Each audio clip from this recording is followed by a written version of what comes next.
Está aqui, pessoal. Que demais.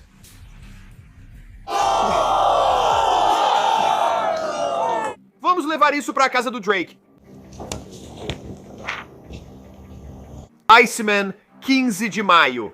15 de maio, antes que Drake transformasse um estacionamento aleatório de Toronto em um enorme bloco de gelo, escondendo um segredo que a cidade inteira estava tentando desvendar antes. Multidões se reuniam com picaretas, maçaricos, e a polícia observava enquanto os fãs subiam no monumento tentando descobrir o que estava enterrado dentro dele. Antes de um streamer da Twitch viralizar, depois de quebrar a estrutura, pegar uma bolsa misteriosa e entregá-la na mansão do Drake.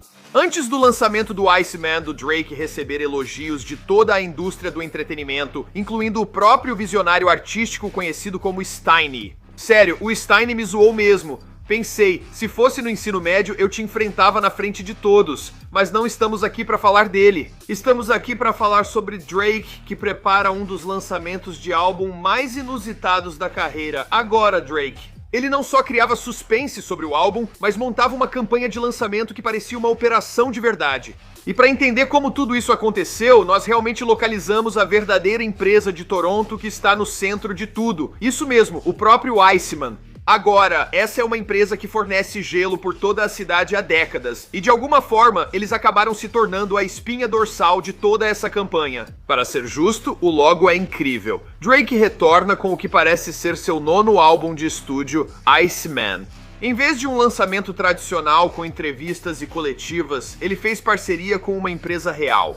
Ele assumiu o controle do depósito deles, dos caminhões e de toda a estética da empresa e transformou tudo isso em parte da experiência. Por meses, o álbum não tinha data de lançamento nem explicação clara sobre o significado de tudo. Havia apenas transmissões ao vivo e visuais enigmáticos. Ele colocou um caminhão circulando na cidade e depois blocos grandes de gelo. E eles apareceram em público com algo escondido dentro que os fãs ficaram encantados em descobrir. Agora, isso não era apenas promoção, era participação. Como Drake se conectou com uma empresa local de gelo, transformou um conceito simples em um movimento pela cidade e manteve o mundo envolvido por quase um ano. Bem, nós vamos discutir tudo isso neste episódio gelado de Before They Were Famous. Vamos resolver isso agora antes de entrarmos em tudo o que está acontecendo com o álbum Iceman. Se você quer uma análise de como Drake saiu do fundo pro topo de deGrasse a superastro global, já cobri isso diversas vezes. Veja o vídeo épico dele no Before They Were Famous. O link deve estar acima da minha cabeça ou aí embaixo. Vou focar na empresa central dessa campanha de lançamento, mas também falaremos sobre todos os álbuns do Drake. Há muito a abordar então essa empresa.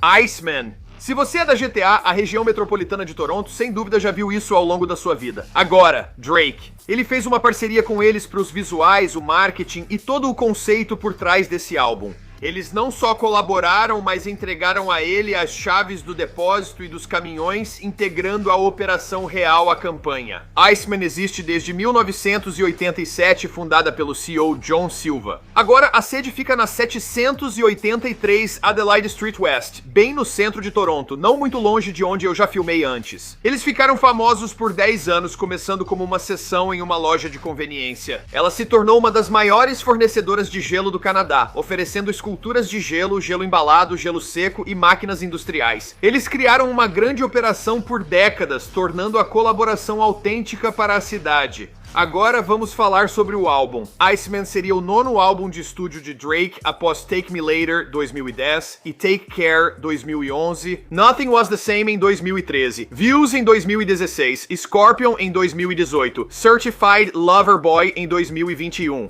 Honestly, Nevermind em 2022 e For All The Dogs em 2023. Agora sempre houve debate em torno de projetos como If You're Reading This, It's Too Late e More Life. Mas focando nos álbuns de estúdio, este fica em 9º lugar com uma data de lançamento que agora sabemos ser 15 de maio.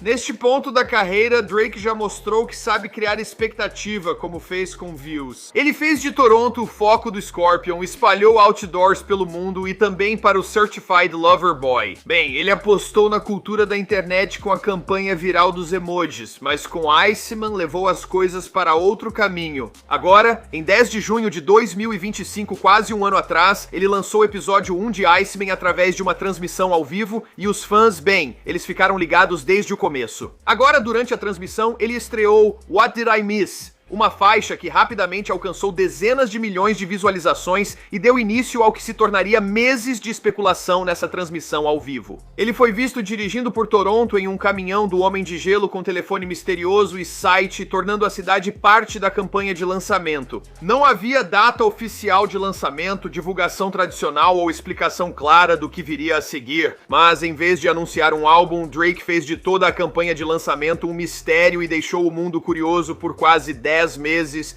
Quando parecia que as pessoas começavam a esquecer, tudo voltou a esquentar, ou melhor, a esfriar. Depois veio o episódio 2, com cenário totalmente diferente. A segunda transmissão ao vivo ocorreu em Manchester, numa piscina vazia, onde Drake surgiu com alguém no estilo Peaky Blinder e depois uma dançarina se apresentou com sua música Which One e Central C. Suponho que era ele fantasiado de Peaky Blinder, certo? Só assim faz sentido. Quem era aquele cara, afinal? Foi cinematográfico e diferente, mas sem o mesmo impacto. As visualizações caíram e a recepção ficou mais dividida. Enquanto os fãs apreciavam a criatividade, o embalo do primeiro episódio começou a perder força. Então veio o episódio 3, que ficou bem gelado. Lançado depois naquele ano, o terceiro episódio investiu mais nos visuais, mesclando imagens pré-gravadas de Drake em vários lugares do mundo, prévias de novas músicas e temas dos episódios anteriores. Tem um caminhão do Iceman lá, mas o visual dele parece estranho. É a versão do Reino Unido? A expansão? Tem o mesmo nome, mas não é a mesma marca. Até grandes streamers começaram a opinar, com alguns criticando abertamente o episódio e questionando a direção dessa campanha de lançamento. E nesse ponto algo mudou. O que era uma das campanhas de lançamento mais criativas ficou imprevisível demais para o público acompanhar. O hype e as visualizações comprovam isso. O episódio 3 nem chegou a 1 milhão, o episódio 1 parecia um grande momento, o episódio 2 parecia um experimento e o episódio 3 parecia uma incógnita. E sem uma data de lançamento do álbum à vista na época, bem, os fãs estavam se perguntando, afinal, onde tudo isso ia dar? Isso até abril de 2026, quando uma enorme estrutura de gelo apareceu do nada no centro de Toronto, na 80 e Bond Street. Agora, com Drake, ele dava pistas sobre a data de lançamento de Iceman, que estava oculta em algum lugar na grande pirâmide de gelo. Agora, quase imediatamente, os fãs começaram a se reunir ao redor e tentar quebrar o gelo, transformando o que era para ser uma revelação lenta em um caos absoluto, e a situação saiu do controle rapidamente. Acredito que li em algum lugar que o gelo poderia ter ficado lá por umas boas 2 semanas, mas esses garotos conseguiram acabar com ele em cerca de 48 horas. As pessoas apareceram com picaretas, martelos e até um cara trouxe um maçarico, sabe, para poderem acelerar o processo agora. Alguns acenderam fogueiras na estrutura, enquanto multidões subiam e quebravam o gelo aos poucos. Agora, a polícia foi chamada para controlar a multidão e os bombeiros intervieram após preocupações com a segurança. Agora, nosso garoto Kev estava lá no local fazendo conteúdo e até conseguiu um pedaço de gelo para ele mesmo. Só Deus sabe o que ele fará com isso. Conhecendo o Kev, vai guardar e congelar até a próxima era do gelo. Mas ele não é o único. Vi um senhor enchendo um saco e tentando vender gelo online. Drake, você realmente faz história ao vender gelo de Toronto para o mundo. Meu Deus do céu. Levou menos de 2 dias para o streamer da Twitch Kishka, conhecido online como Almighty Kishka, conseguir puxar uma bolsa azul à prova d'água de dentro do gelo, ao vivo na transmissão, transformando esse momento no clipe mais marcante da campanha. Agora a bolsa guardava a revelação aguardada por meses pelos fãs. Finalmente temos a data oficial de lançamento, 15 de maio de 2026. O mais surpreendente, porém, foi o que ocorreu depois. Agora, em vez de abrir a bolsa em particular, bem, Kishka, ele levou a bolsa direto para a mansão do Drake, continuou a transmissão ao vivo e transformou o lançamento em uma história em tempo real que os fãs não conseguiam deixar de acompanhar. Ele foi até a embaixada do Drake, a 6ª mansão, e o Drake estava em casa. Ele acenou da janela. Agora Kishka foi recompensado com alguns maços de dinheiro, provavelmente mudando a vida daquele jovem para melhor. E naquele momento, a campanha de lançamento havia transformado completamente o Iceman em um movimento cultural. De transmissões ao vivo a ativações pela cidade inteira, Drake transformou Iceman em mais do que apenas um álbum que ele havia feito. Agora é uma experiência completa. Com o dia 15 de maio confirmado, a pergunta é maior do que nunca. Será esse o maior álbum do Drake até agora? E o que mais ele está planejando antes de o álbum finalmente sair? Me diga o que você acha nos comentários aqui embaixo. Me diga se você esteve nesse evento, me diga o que você faria com o gelo e vejo vocês no próximo vídeo. I know they waiting on me. I know they waiting on me. The world is waiting on me. The world is waiting on me. waiting on me. I see him waiting on me. The world is waiting on me.